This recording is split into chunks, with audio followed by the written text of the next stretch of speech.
Good afternoon, everyone. Welcome to our virtual event, Creating and Restoring the South Caroliniana Library, sponsored by the University of South Carolina Libraries and the University of South Carolina Press. I am Elizabeth West. I'll be moderating today.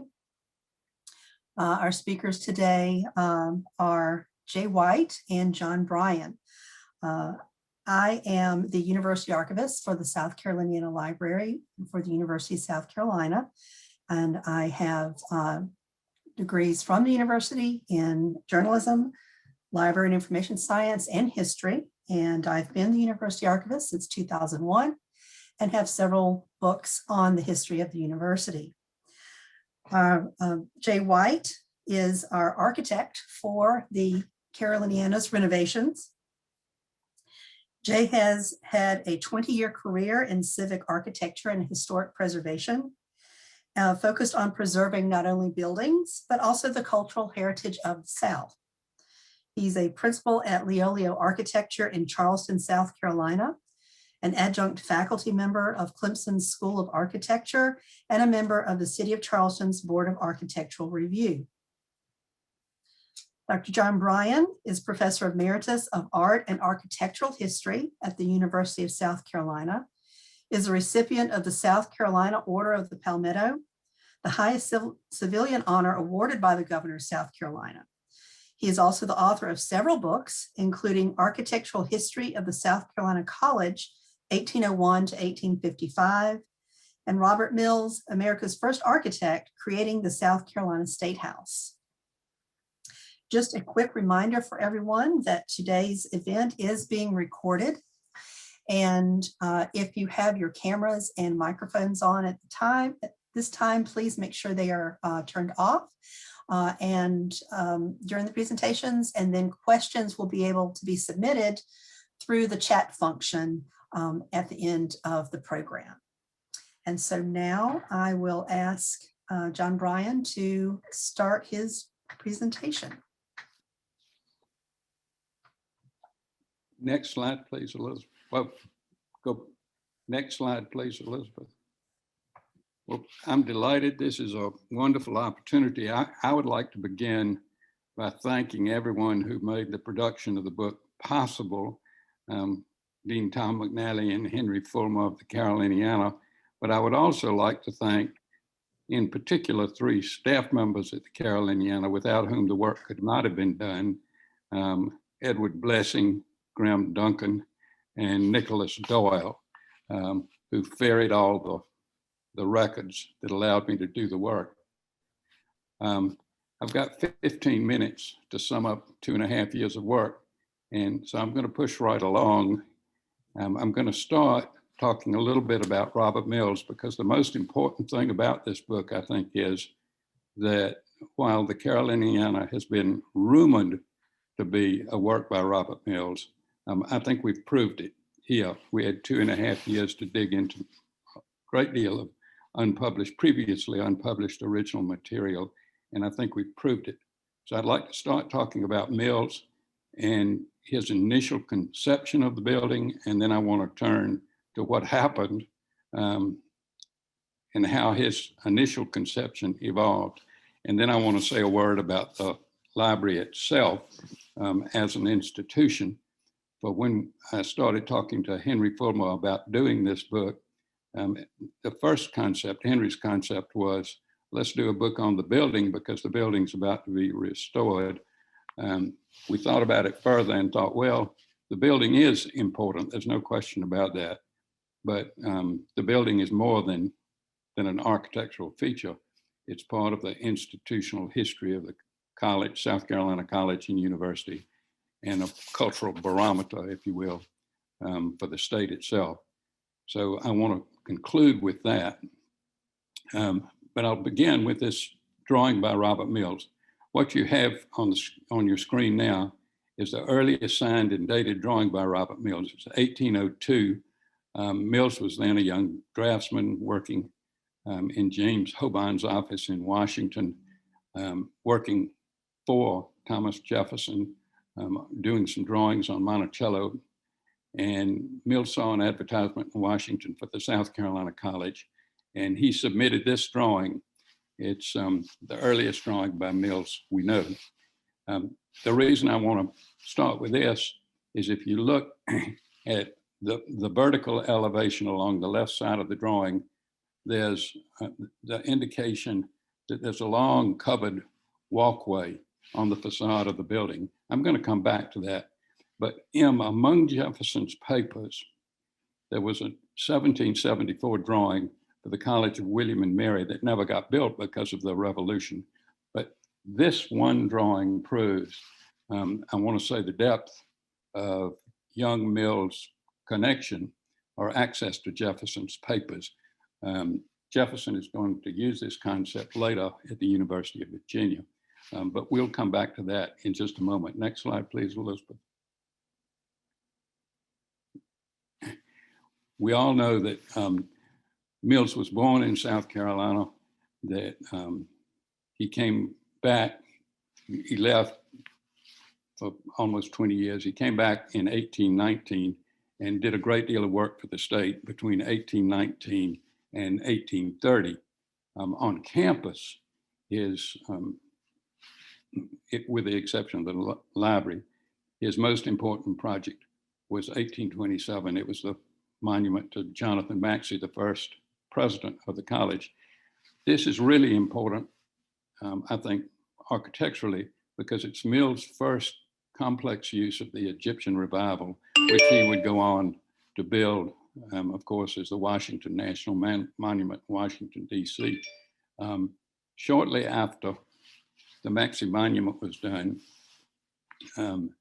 Mills is going to leave and go to Washington looking for work because his work in South Carolina had ended. But while we are on the Maxey Monument, let me note that Jonathan Maxey was much beloved. He was beloved as a minister and as an educator, and the college flourished under him. The second president, next slide, please, Thomas Cooper, was a much more controversial figure. Cooper was born in England. He was an atheist. He followed Maxey as president. And in 1827, Thomas Cooper published a pamphlet in which he said, quote, "It's time to test the value of the Union." Cooper was one of the first spokesmen for secession. He was a very ardent protagonist, and that, of course, made him very popular with the political elite in South Carolina. And that was a good thing for Cooper, and it was a good thing for the South Carolina College for a while. But Cooper, as an atheist, was also interested in the new science of geology. He had a tremendous fossil collection, and he antagonized South Carolinians by questioning Genesis.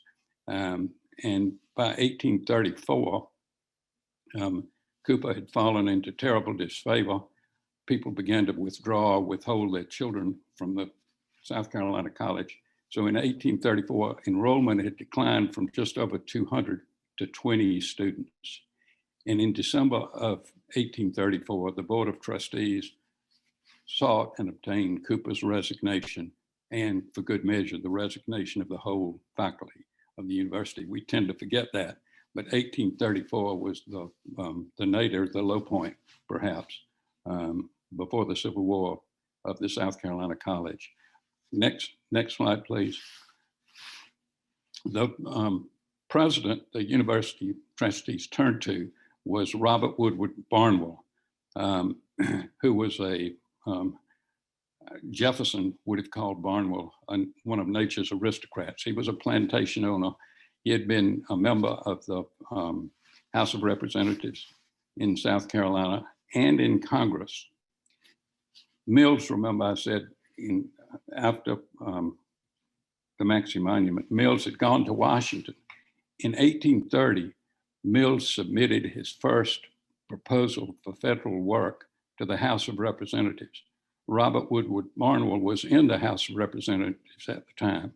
Mills gave his proposal, which was an acoustic renovation of the House of Representatives, gave it to George McDuffie, who was also a South Carolina member of the U.S. House of Representatives.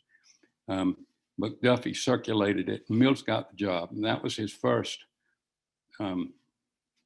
federal work. Mills would go on working for the federal government until 1850, from 1830 to 1850.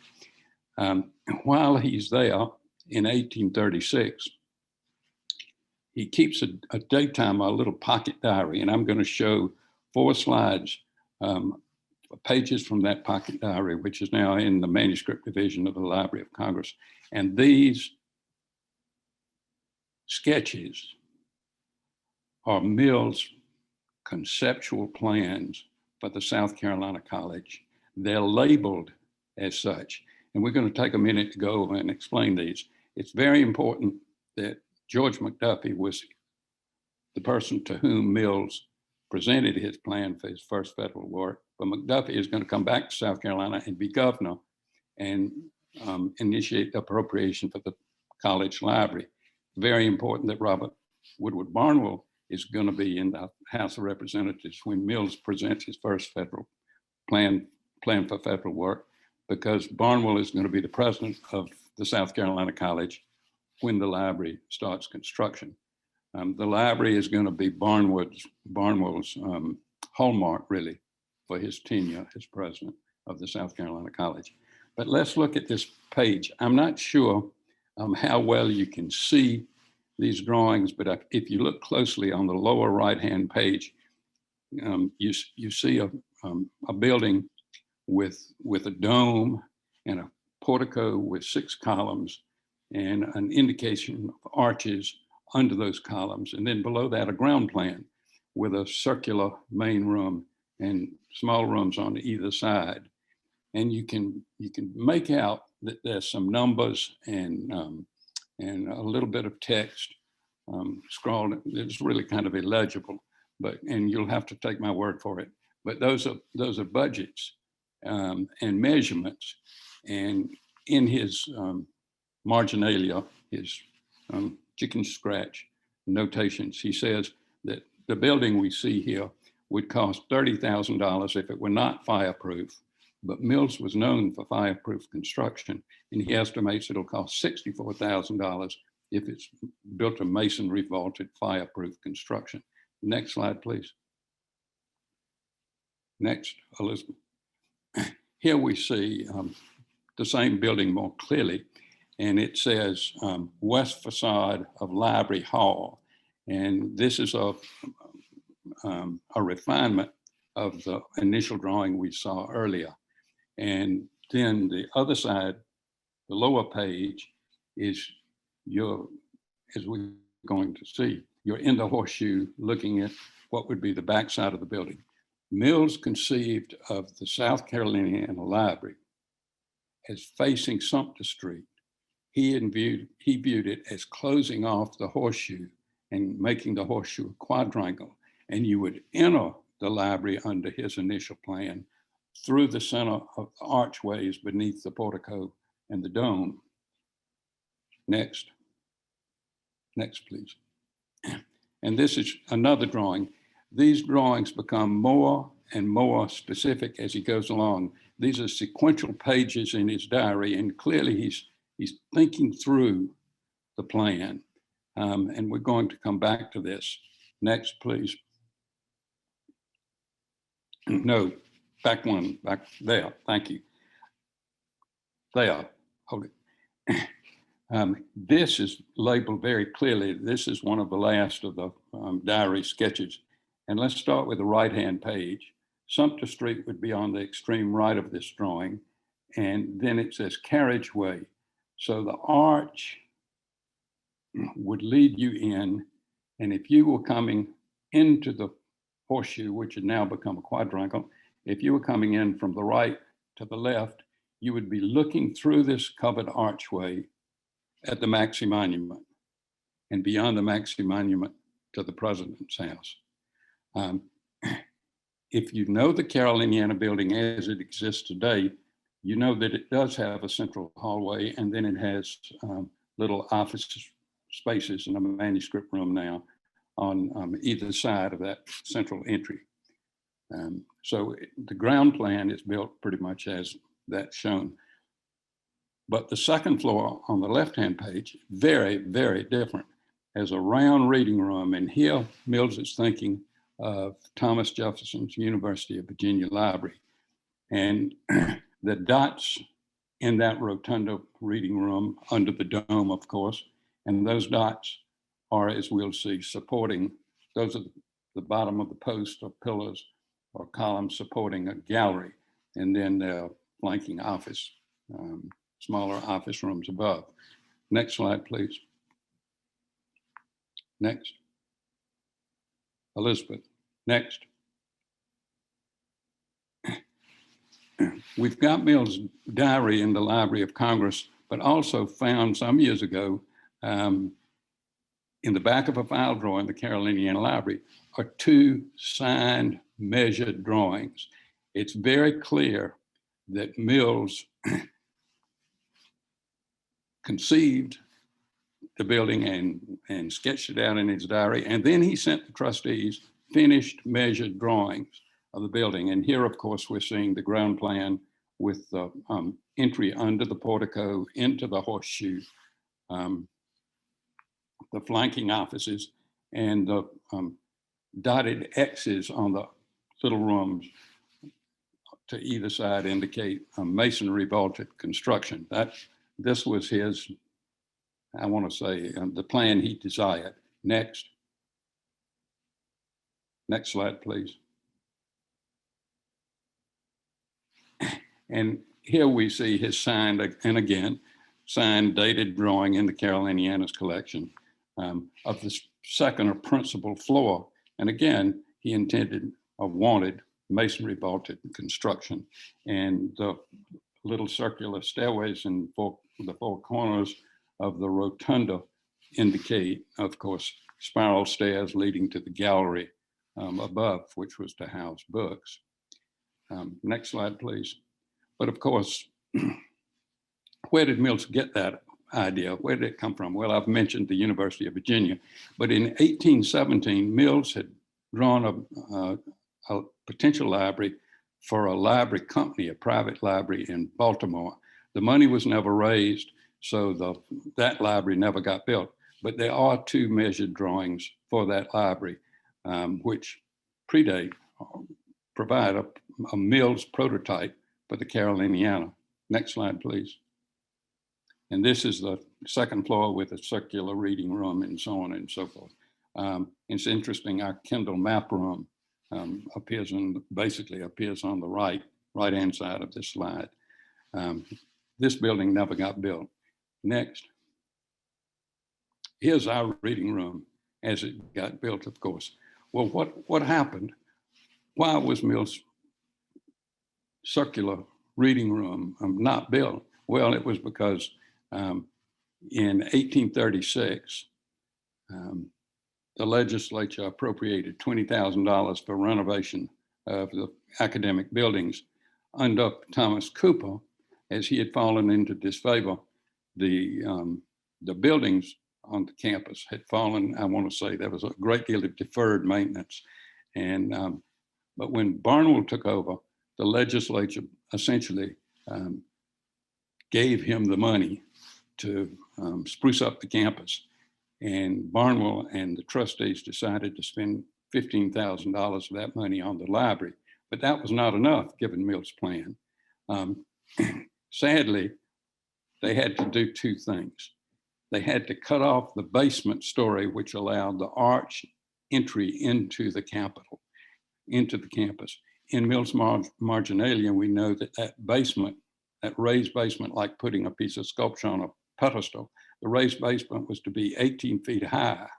Now, that was a significant piece of masonry, and it was to lift the library up. And Elizabeth, if I might take 1 minute, I want to read my favorite paragraph that has to do with that raised basement, because removing or deleting the raised basement significantly changed the aesthetic and psychological impact of the library. And I say relative height is a potentially eloquent aspect of design, for people often instinctively associate height with power or prestige. The psychological significance of height is confirmed when one speaks of high honors or a high court, or simply says, "Your Highness." Deleting the raised basement significantly altered the impact Mills wanted the library to make. Furthermore, in Western culture, the dome, and of course, they had to eliminate the dome too as an extraneous expense. In Western architecture culture, the dome typically signifies a socially significant building. Mills had earlier crowned his auditorium churches in Philadelphia, Richmond, and Baltimore with domes. And near the end of his career, he proposed a new and enlarged dome for the US Capitol. He wanted the library's height and dome to express its preeminence in the life of the college. But Mills lost that. He lost the height, or the library lost the height, the library lost the dome, and they ended up with what we've got now. So if you think the Caroliniana sits heavily on the ground, that is not what Mills intended. So when they had to make this radical change, they must have turned back to Mills, and we don't have the correspondence from the trustees or in the Mills papers. I'm not surprised that that's lost, but we don't have it. But what Mills sent them, and Mills was the only person in a position to do this, he sent them measured drawings of the interior of the then existing Library of Congress. And that's what our reading room is. Our reading room in all its detail differs only in two respects from the Library of Congress as it existed in the late 1830s. It had been designed after the War of 1812 by Charles Bulfinch, a Boston architect. Our reading room is only 4 inches shorter than the Library of Congress, and the construction contracts for our reading room specify that the plaster details are to be like that of the Library of Congress. Mills was in charge of all construction at the US Capitol from 1836 to 1851. And we know from his papers, he worked in the Library of Congress, including rebuilding its skylights or oculi, which provided a flood of daylight into the library. And at that time, fire-based lamps and lighting were prevented in most libraries, and that was true in our library. Next slide. And this is Alexander Jackson Davis, a New York architect's drawing of the Library of Congress in 1832.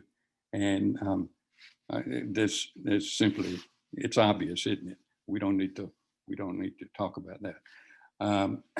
It is worth noting that the Library of Congress, as designed by Bulfinch, was based on alcoves.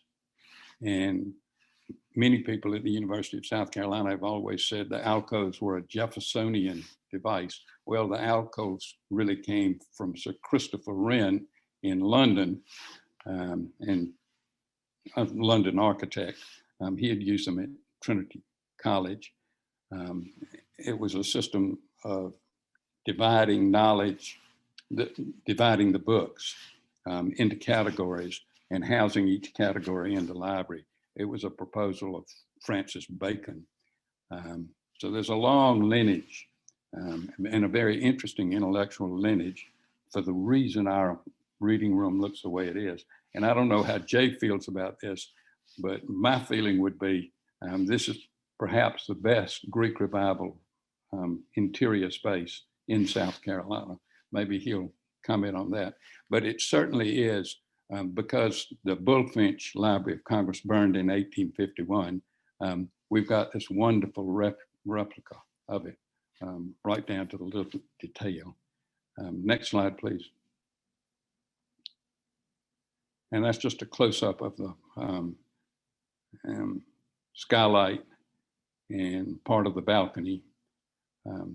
And if we had more time, we'd say a great deal more than anybody needs to know about Charles Beck, the builder.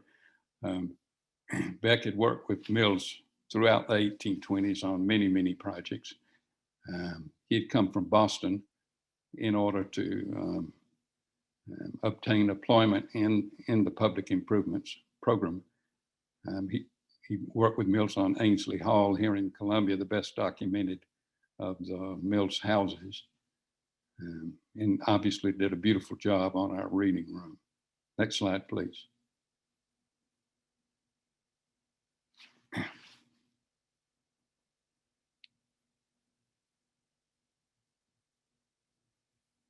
I like that slide because it shows the effect of the Oculi, and we've got the Mills documents of him working on the Library of Congress, skylights or Oculi. And this, of course, is our reading room at Caroliniana. Next slide. How am I doing for time, Elizabeth?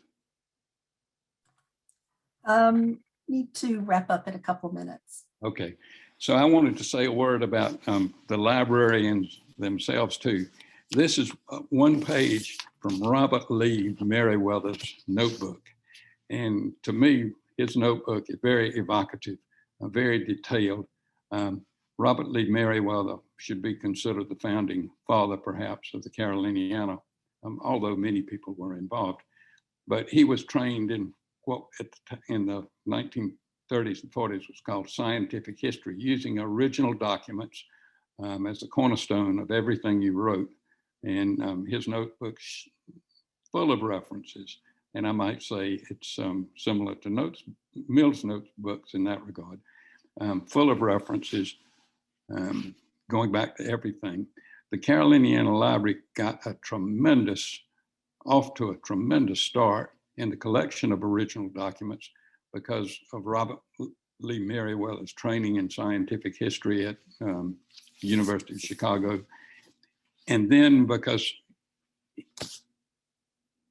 the WPA had one aspect of the WPA was collecting original documents, and Meriwether and his students set about gathering literally millions of sheets of information from courthouses and churches and historical organizations around South Carolina.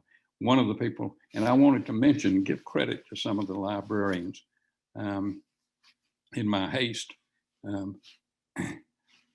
or despite my haste, I want to be sure to mention some of the earlier librarians.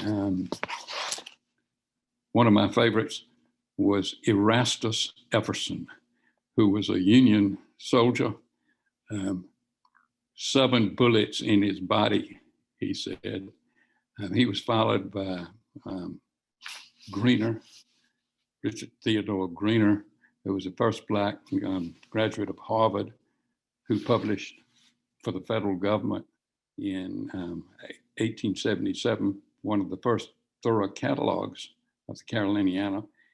And then some of the people who worked for Robert Lee Meriwether.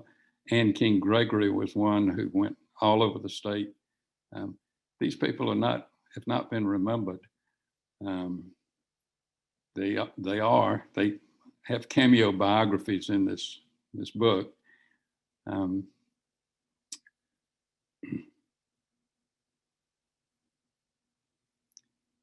I'm pausing. I'm kind of overcome with what some of them did. Margaret Ryan, who a librarian in the early 20th century, who wrote some 33,000 card catalogs. Before Margaret Ryan, the library's collections were kept in ledgers and notebooks and shelf lists. One of the stories we tell in this book about the library as an institution is the evolution of information cataloging and retrieval. And it's a fascinating story. Now, of course, it's going digital. And I guess we're here today as part of that evolution, aren't we? But with that, I've probably sung my song run out of time. Time for Jay to take over. Thank you, John. Oh, I think we could keep listening. In fact, maybe we should just let John carry the torch from here. Well, as Dr. Bryan mentioned at the outset of his talk, that he was talking about high honors. He was speaking architecturally, but for me professionally, and really for my whole studio, which is back there, it is a higher honor to be associated with this project. This is one of the most valuable buildings in the state of South Carolina. It is probably one of the finest public interiors of any building in the state, and it's been a lot of fun to breathe some new life into it. The project right now that we are doing that's under construction was first conceived of in probably 2016, 2017. We've been working on it since that year. And by we, I mean a group of probably close to 30 different design professionals of different disciplines that have all contributed to the restoration of this building. And the project as it's conceived is to make the building a little stronger. And I'll talk some about that. Make it a lot safer by finally introducing modern day fire protection systems, and then to improve the indoor environment so that the collections that are housed here are put in their best environment for conservation. It's a huge goal. Buildings from 1840 were never intended to perform like a building built in 2021, but that's what's going on. And we've worked collaboratively with the staff of the library. It's been a great exercise, a lot of really vigorous conversation about what this project should be, because this building is so highly valued by everybody in the state. One thing I'll note as we proceed to the next slide, Elizabeth, if you could, yep, there you go. Nobody ever sees pictures like this. This is the structure that's immediately above that beautiful coffered plaster ceiling in the Bullfinch reading room. Few people ever get to see spaces like this. We get to see them all the time. That's part of the reason that we're architects. But the reason that I showed this slide is to express something that is little understood about the architecture of the 19th century. Very few buildings in that time period in the United States were actually designed by architects. It was extremely rare, even for major public buildings, to be designed by an architect. And even this building, the original contract for this building is a brief narrative, written narrative, describing the outcome that's expected. And then also it was accompanied by 7 drawing sheets. That's it. Contrast that with the documents that we're building from right now, which is 1,373 pages of specifications and 183 drawings just for the renovation. So the gap there was filled by Charles Beck. The builders had broad latitude to develop the details in a way that was suitable for the overall architectural effect of the building. And it was both technical and creative. Up here, you see a lot more of the technical. What you see in this image is you see the roof form above, those massive king post trusses that support the Bullfinch room. And then what looks like shingles or shakes in the background, that's actually the frame of those oculi that John was mentioning. Okay, next. And this image is shown just to give you a little bit more detail, and also to describe something that was a little bit of a surprise as we worked on this building. This building has been added on to over at least 3 successive campaigns. The most invasive of those was probably done in 1927, when 2 wings were added to the east and west of the building. And yet, as we worked on this building, we always operated under the impression that the surfaces, the finishes that you see inside the Bullfinch room are probably 19th century. But here, this shot of the attic, if you look in the bottom of the screen, you can see all that pink insulation's been raked back, and you're seeing the backside of the ceiling. And what is shown there is metal lath to support the plaster. Metal lath wasn't introduced until well into the 20th century. It would have been contemporaneous with the 1927 renovation campaign, and it points out to us just how invasive that campaign actually was, although the architectural effect of the building was preserved. But it's interesting, and I'll note this sort of as an aside, we always thought we were going to go in and restore the original paint finishes of the Bullfinch room, so that when you walked into that room, it would be just as if you walked into 1840. And our paint analysis of the space never yielded evidence of 19th century finishes. And it really confused us, because we know what the colors should have been based off of written documentation, but they weren't there in the physical samples. And I think it's because the plaster was largely replaced in maybe 1927. So even after 3 years of research and study and drawing, once you start to take a building like this and set about restoring it, you learn all new lessons. You never stop learning about the building. Okay, next. And you get little artifacts too that are just ephemeral in nature. But I remember the day I was walking through the library under construction with the dean of libraries, and I handed him a cut nail. I said, "Here's an 1840 nail," and he reacted as if I'd handed him a jewel.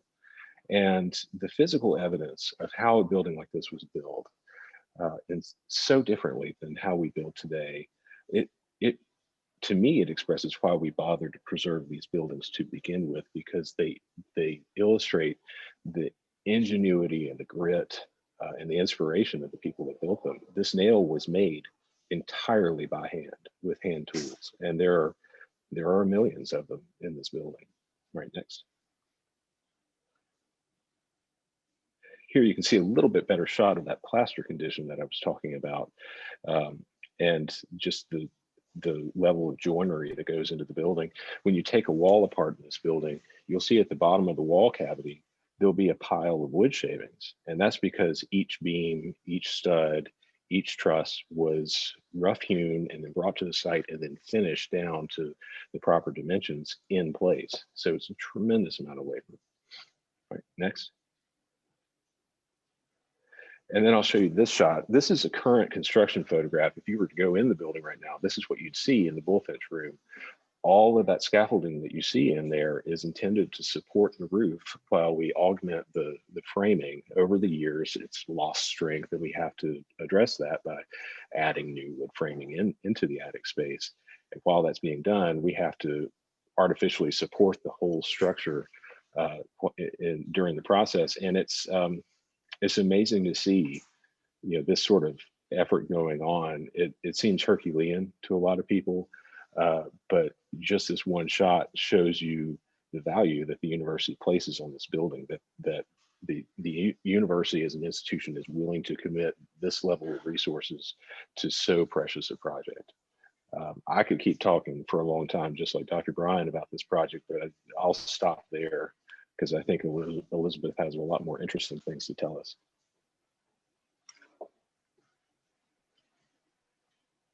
Thank you, Jay. What I have on the slide here is just to give people an idea of how in-depth and dramatic the renovations are. So this is the Johnston Room on the first floor. Shortly after it was renovated in the 1960s, and people may recognize the exhibit cases along the sides of the room. Those were not working anymore. Part of this is to repurpose this room as an exhibit gallery, as well as add exhibit space in the alcoves in the reading room. And so this was, as I said, in 1960s. This is today, or recently, with the room entirely gutted. That room had been changed so many times over the years. It didn't have that original fabric like the reading room still did. And so you see the support columns, you see the original support in the ceiling, those beautiful, thick, amazing timbers that were used, and the windows looking out. And so this will be converted into one of our galleries, as I said, and this is just kind of a concept drawing of that with all new museum quality cases. here and upstairs, different flow through the room, and different long-term themes, and as well as spaces to display new acquisitions during the year. And so this is something that the Caroliniana had really lacked for a long time, to have that really great exhibit space. We did what we could, but the staff is very excited to be able to have this wonderful way of showing people our collections, who may simply be visitors to the university or to South Carolina, and coming through and seeing what kind of rich history we have in the building and in the collections. And the collections go back to colonial times, to the late 1600s, all the way up to, to the world, to document the Carolinians' places and impact across the country, across the world, and even beyond Earth, as we have, for example, General Charles F. Bolden's collection, who was an astronaut and the first African-American administrator of NASA. So we have really this great breadth and depth of materials produced by South Carolinians in the conduct of their lives and the impacts that they had on the state and around the world. And so we're thrilled to have that be able to be displayed, to be stored in better conditions, to be more easily accessible and cared for in the long term, because I think for the staff, it's difficult to separate the collections from the building. It's all the Caroliniana, and it's all something that's very special to us. And Jay, I don't know if you've worked with anyone who's been more possessive of their building than our staff, but I see you shaking your head no. And for that, I want to take this moment to thank Dean Tom McNally, who was not able to participate today, but who has from day one made that commitment to involving all of the Caroliniana staff in participating in this process. And it's been a long one, moving out the collections, planning, rethinking, visualizing, but it has been a real labor of love for Dean McNally, and certainly for our director, Henry Fuller, and the rest of us here. And we just really want to thank Jay's people and thank John for his work on the book, Dean McNally, and of course, former President Harris Pastides, who joined with Dean McNally in really getting this project started and making that enthusiastic commitment to making sure the collection and the building were properly cared for and appreciated. So with that, I think we will I will stop sharing the screen, and we can turn to our questions. Catch up on the chat here. Let's see. So I have a comment for John from Ed Epps. Wonderful photography in your presentation, John. And I've already learned things I didn't know before. Can't wait to get my copy of your book. May I say one thing? Certainly. One thing I didn't mention, I must say I got flustered because there's so much to talk about, but the current university architect, Derek Gruner, did wonderful, wonderful drawings interpreting the Mills sketches that I showed. Gruner's drawings alone are reason enough to buy the book. Yes, Derek Gruner is an invaluable resource at the university, and this has made this project, I think, go even more smoothly than it could have without him. He's been invaluable. Let's see.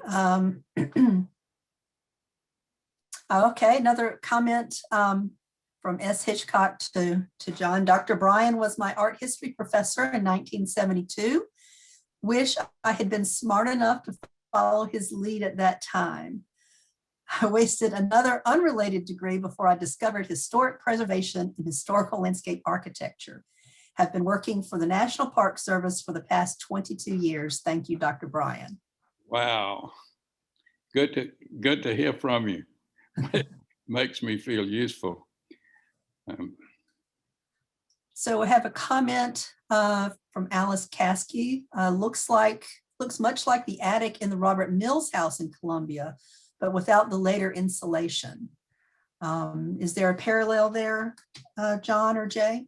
Oh, absolutely. Yes. Jay, you'll want to say more. I don't know if you've seen it, but Mills designed both and Beck built both. So there's no surprise that they're structurally the same.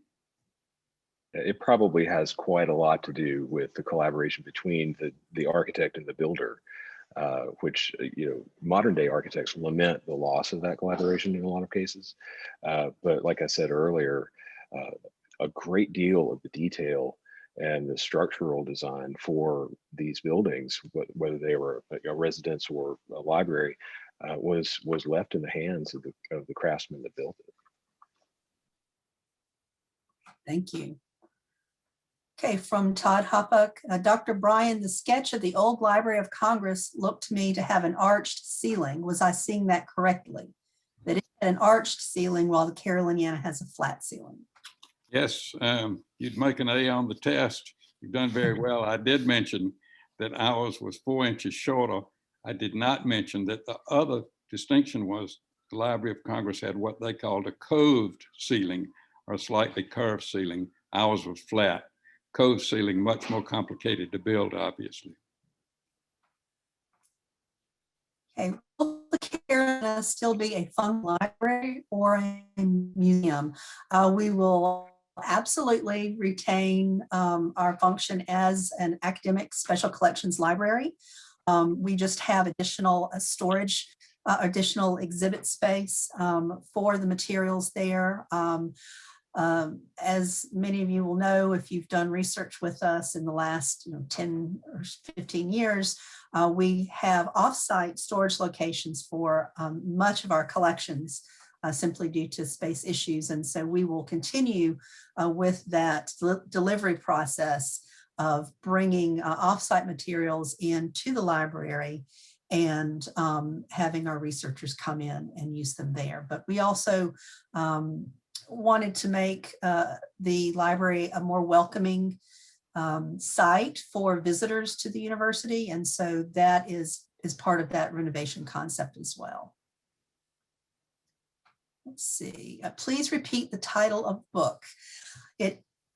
John, would you like to repeat your title? And we will have a link to it in the chat shortly. Yes, it's Creating the South Caroliniana Library. Creating the South Caroliniana Library. And I might say my first book, 10 books ago, started behind the column, the southeastern column of the Caroliniana. So for me, this was really a capstone project to begin and end there. It's a real treat, privilege. Let's see, will this program be available to people who missed it? Yes, it is being recorded, and we will post information on how you can view the recording. Oh, I see someone answered that for me on the University Library's YouTube page next week. Let's see, from Peggy Benet, Dr. Bryan and Jay, what has been the biggest surprise for you with this project? What has been the biggest challenge?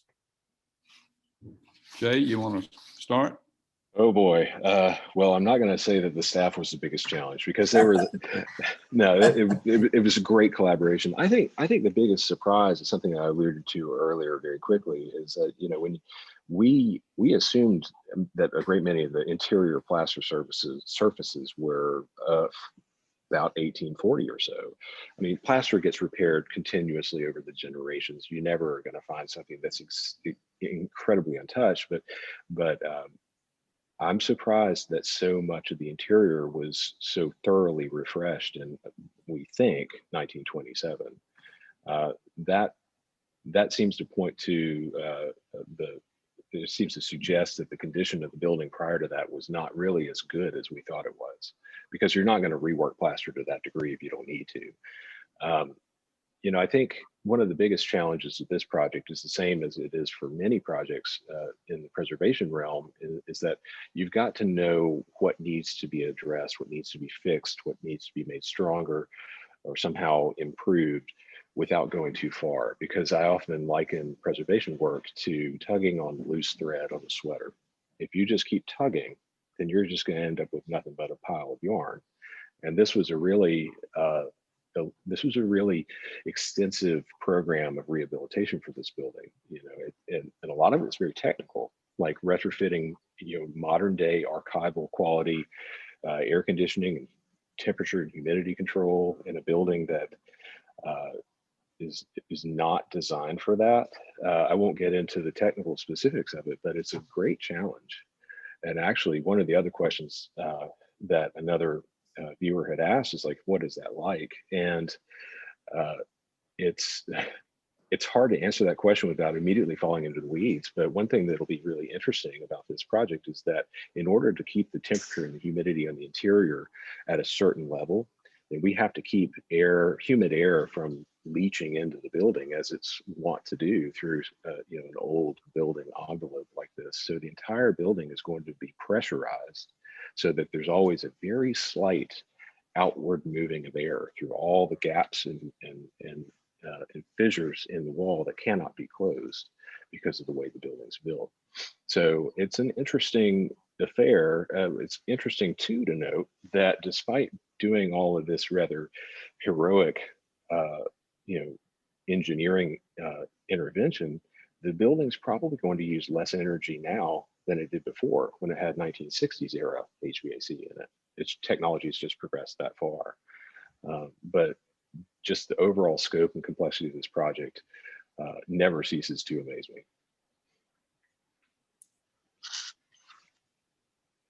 Let's see, the projected completion date for the library, right now we're expecting to reopen in the spring of 2022.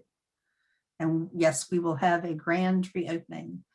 The staff is very, very eager to get back into the building. Let's see. And there is a link to purchasing the book in the chat. Okay, so Thomas Brown has a question. What did the building of the Caroliniana mean for the previous library space, like in Rutledge? Did parts of the collections remain there? Were buildings altered for new purposes? I can respond to that. We start the book tracing where the libraries were for the college before the building was built and what the condition was and why they moved. And for a while they were at Rutledge, but then I think, if memory serves, it was 1817, a new library and science building was built. Elizabeth's saying, yes, that's correct. Yes. Approximately where LIBA stands today. And the chemistry lab was on the ground floor on the east side, and the library was immediately above it. And a concern for fire and smells, the librarians always complained about the smells. And it was on the second floor. It was rather inadequate. And that building had fallen into disrepair during Cooper's tenure. So, and we know about the organization of the library and the cataloging of both of those former libraries before the move. So this book traces the evolution of the libraries and their location and administration, I think, pretty thoroughly. But I might come back. Jay talked about the complexity of a project like this. For me, the complexity was, how do you structure the narrative? And I have no doubt that in another generation or two, some young scholar will come along and say, Bryan's done it all wrong. Here's the way I see it. And we'll slice the documents in a different direction and get a different profile.